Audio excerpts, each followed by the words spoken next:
Bonjour Bruno Vanier, les actions émergentes montent d'environ 10% depuis le début de l'année. Comment analysez-vous cette performance tout à fait satisfaisante? Bonjour, alors c'est vrai, effectivement, les marchés ont enregistré une très belle performance depuis le début de l'année, environ 10%. C'est mieux que l'indice mondial qui monte simplement de 6%, c'est mieux que le CAC qui fait à peine 0% depuis le début de l'année.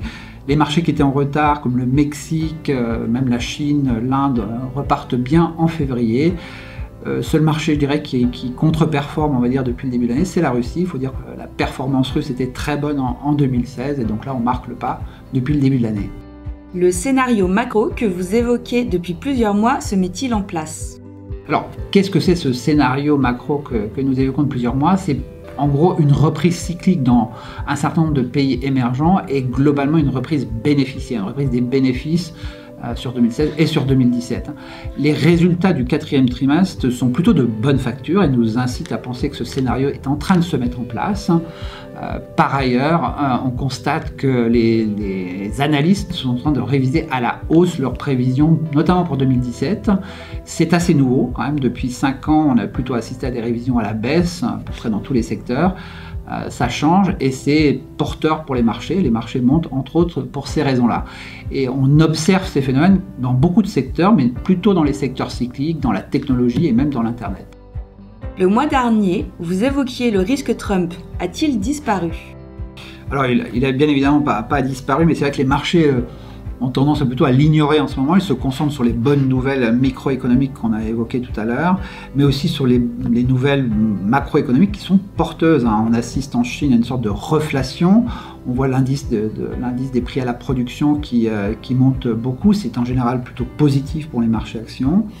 Ailleurs, et notamment en Amérique latine, on assiste plutôt à une désinflation. C'est une inflation qui s'est fortement réduite. Au Brésil, on est sur des rythmes de 5 à 6%, alors que les taux d'intérêt sont encore à 12. Ils ont commencé à baisser, mais le potentiel de baisse de taux d'intérêt, notamment en Amérique latine, notamment au Brésil, est encore très fort. Les investisseurs étrangers, rappelez-vous, ils avaient plutôt vendu ces marchés entre le mois de novembre, l'élection de Trump et la fin de l'année. Or, depuis le début de l'année, on assiste quand même à un retour assez fort. C'est près de 9 milliards de dollars qui sont de nouveau réinvestis dans les actions émergentes de la part des investisseurs étrangers. À court terme, les marchés ont fait un bon parcours. On pourrait s'attendre à une pause sur ces marchés. Ce serait pour nous une occasion de renforcer les positions. Quelles sont vos principales thématiques d'investissement? Alors le portefeuille GM Equity aujourd'hui est articulé autour de 4 thématiques d'investissement. La première, 30% du portefeuille, c'est la Chine, à tout seigneur, tout honneur, j'ai envie de dire. Alors en Chine, on aime beaucoup, on aime toujours les sociétés dans l'Internet, dans le e-commerce, mais aussi dans la santé, dans l'assurance vie. On pense que les taux d'intérêt risquent de monter, c'est très positif pour l'assurance vie. Deuxième thématique, la technologie, c'est 20% du portefeuille. Alors c'est plutôt en Corée, plutôt à Taïwan, mais là aussi les perspectives de croissance bénéficiaire restent très bonnes en 2017.